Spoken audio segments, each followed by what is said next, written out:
So today I just read that it is International Happiness Day, and it's basically a bad translation of being satisfied, because that's what it's about in this life.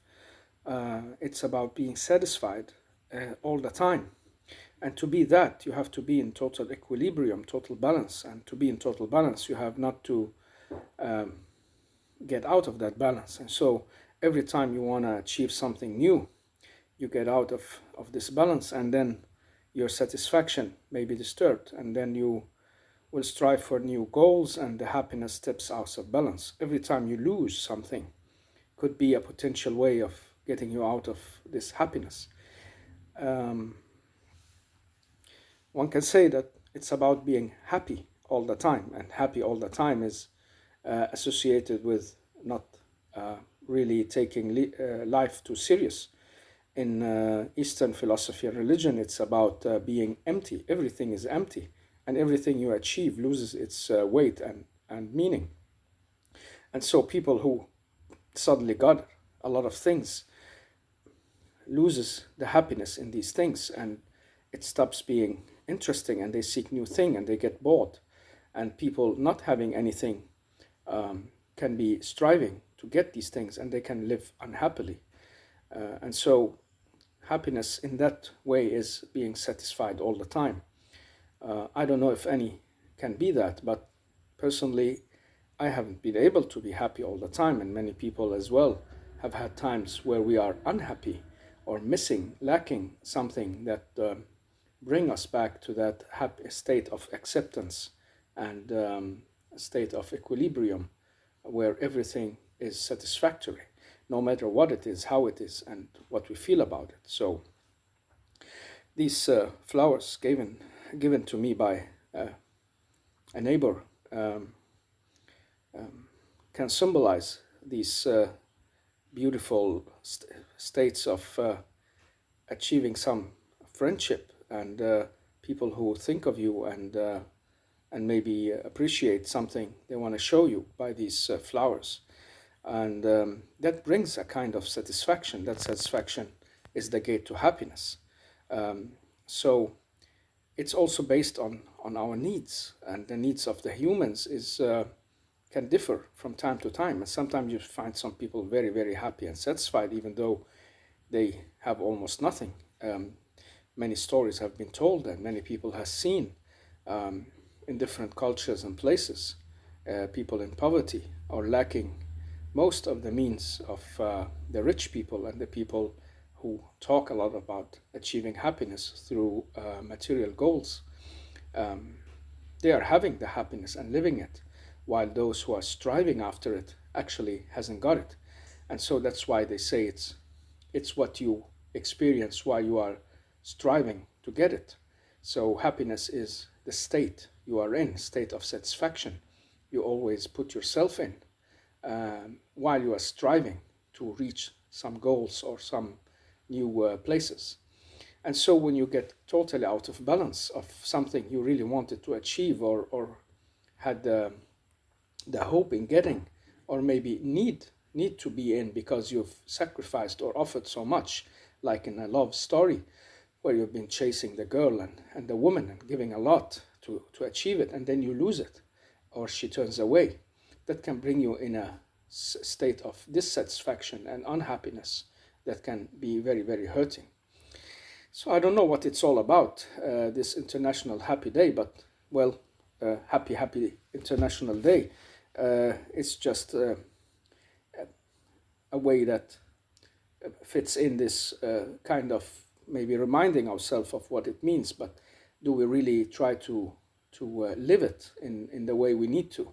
I have had times where unhappiness had filled a lot in my life, and times where happiness had fulfilled a lot of my wishes, and I had had the state in between.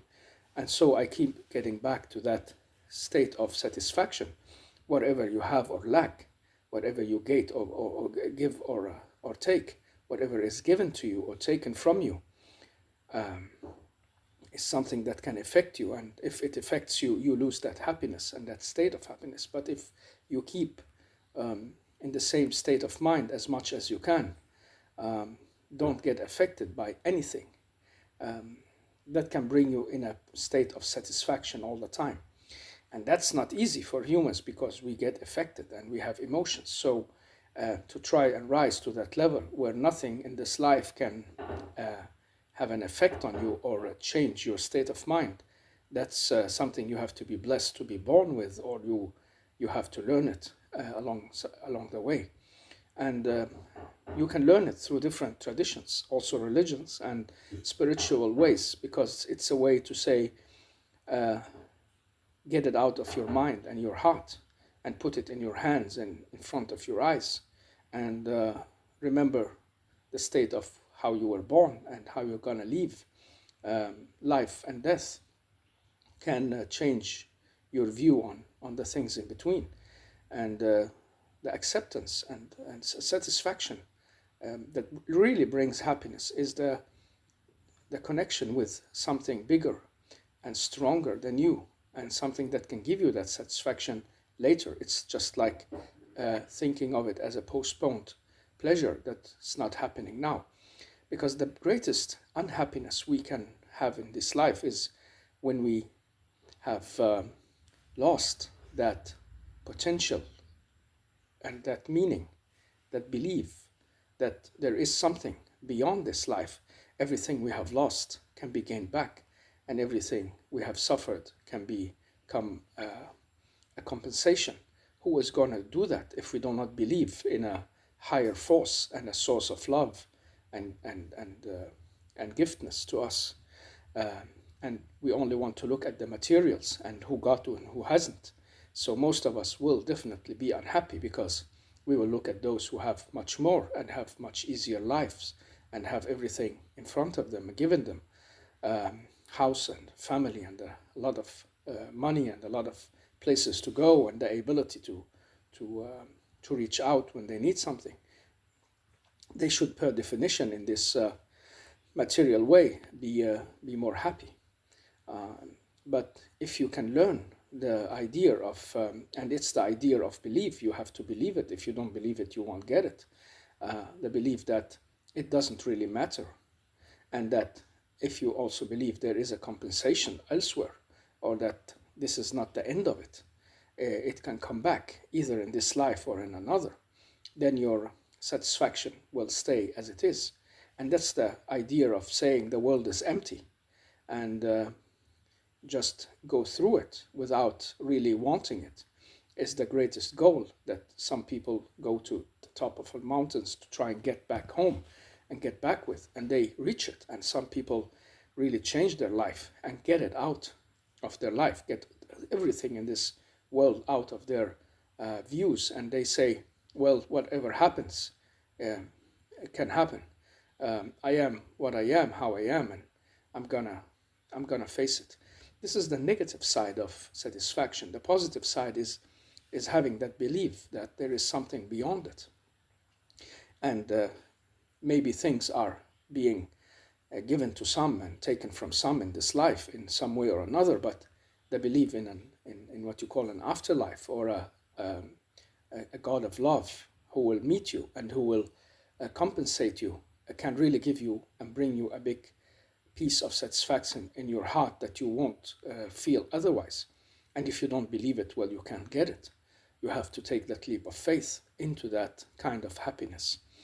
And so this is my understanding, that happiness is a kind of satisfaction that follows you all the time, wherever you are, and quietness inside you, and thrill of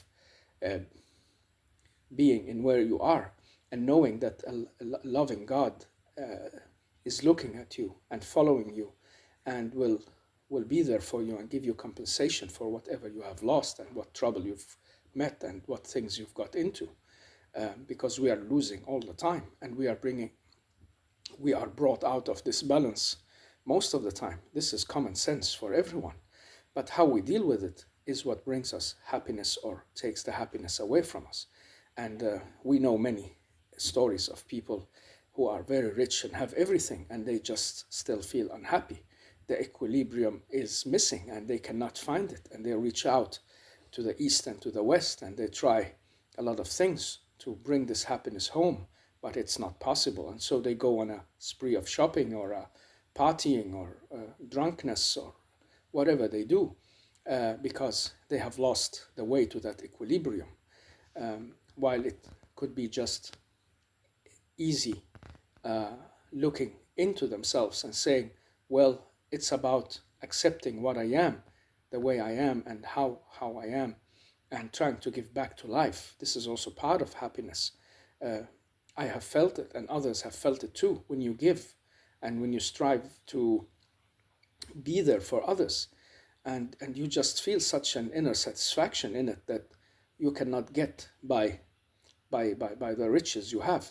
That is satisfaction of seeing others being satisfied, or bringing people into the happy state that you are in, or people can get to, is very, very satisfactory for the mind and soul. And many people miss it as well, because they don't look that way, and they think, well, that's a loss, and if I lose things, that means I'm gonna be unhappy and unstable.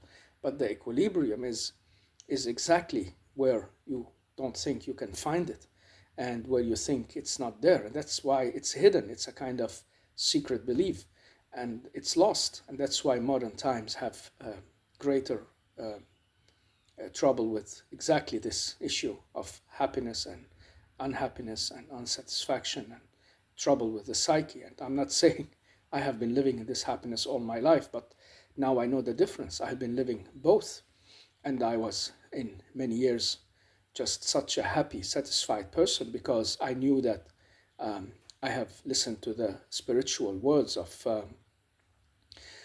the wise, saying, whatever hits you will never surpass you, and whatever is not meant for you will never get to you.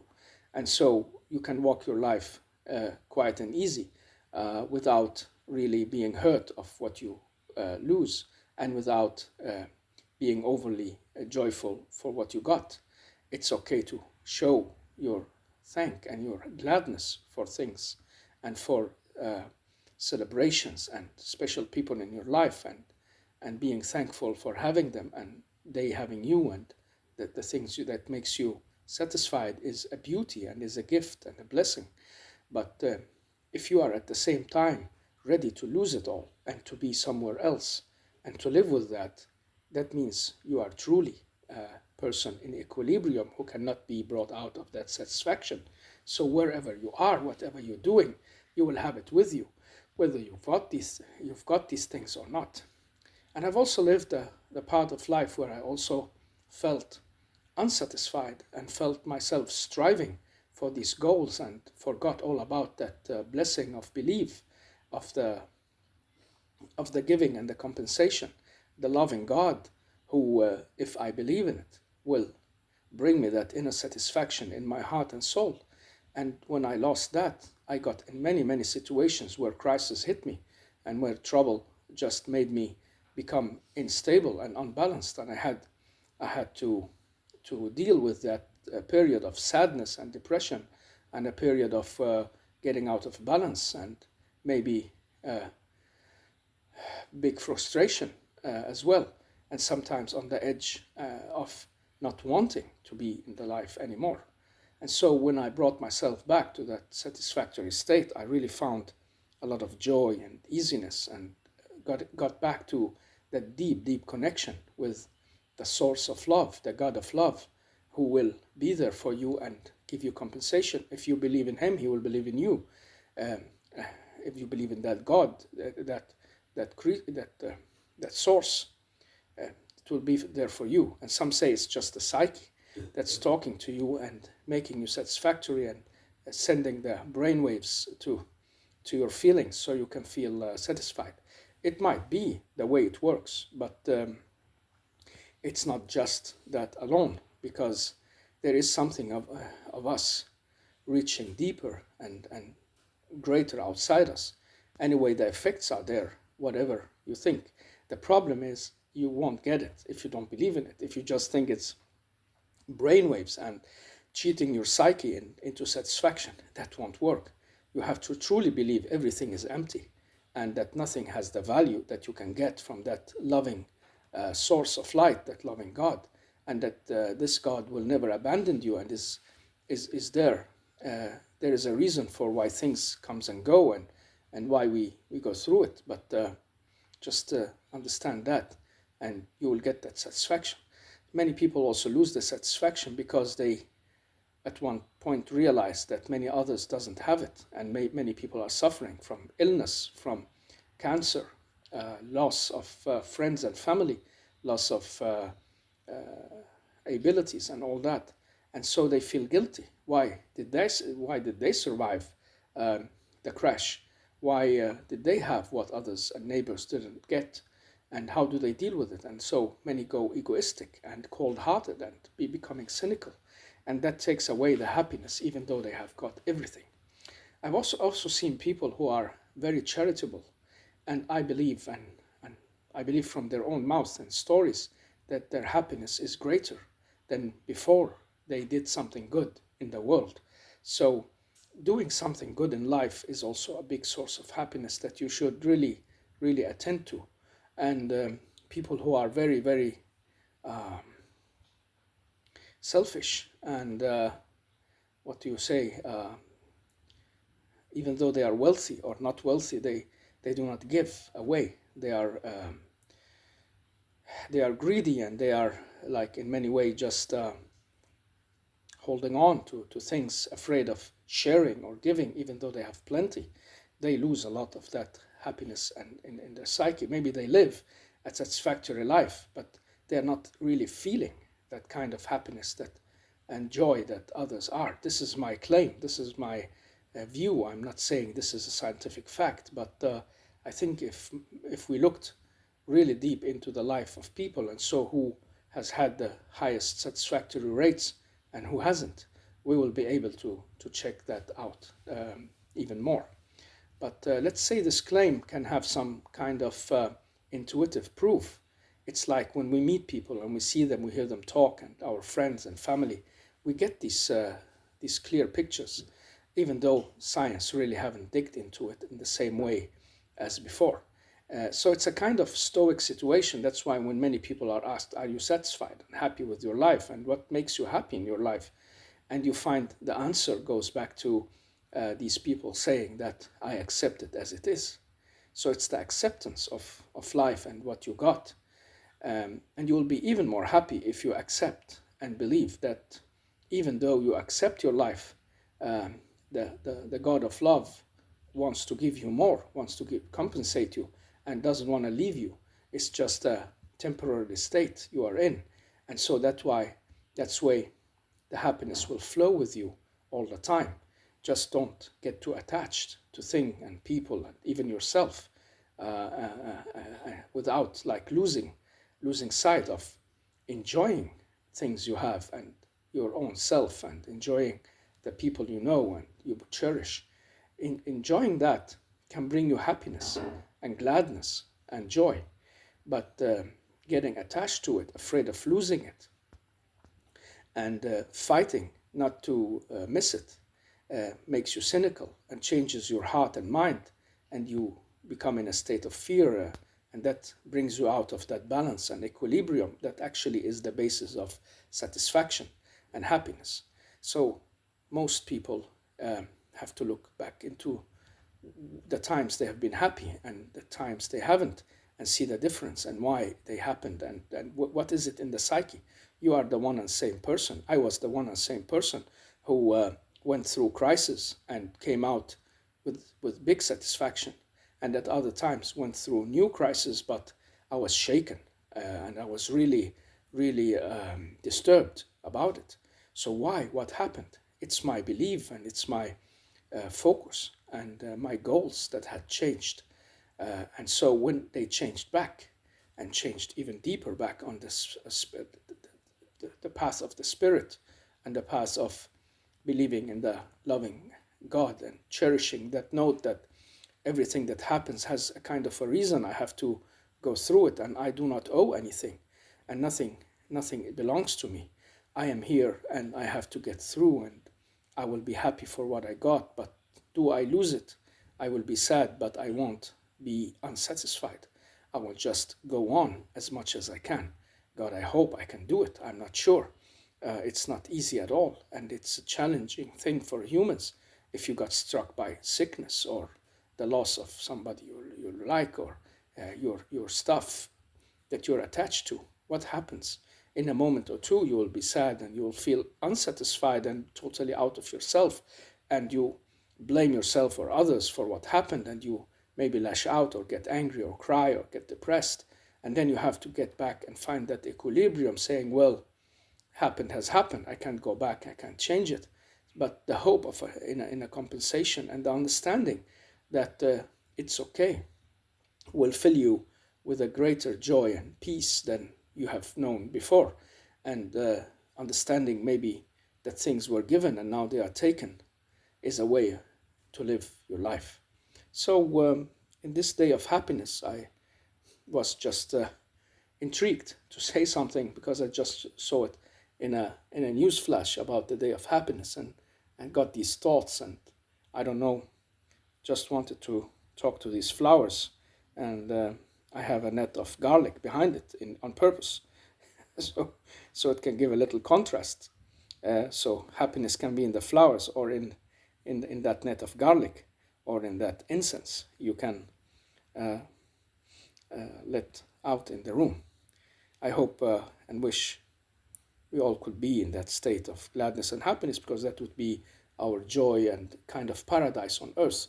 And I know believers and people who really deeply believe in love and the God of love, and the ability of what I've talked about to see things as empty and you are just passing through. I believe and I have felt that they have a greater sense of satisfaction than people who has everything but are very shallow and very attached to it, and very unable to let go, and afraid of letting go, and all that. They will be more shaky. That's my claim, and that's what I have seen. This is my personal experience, but I hope science one day will back it up, or somebody will try deeply to understand the biographies of people. And maybe they have already done. I'm not aware of everything that has been published, and a lot is published every year that we cannot follow. So we trust mostly also what we experience in life, and how it goes. And I believe this is the way to true happiness, and a big way of being satisfactory living in life, and having happiness both now and later.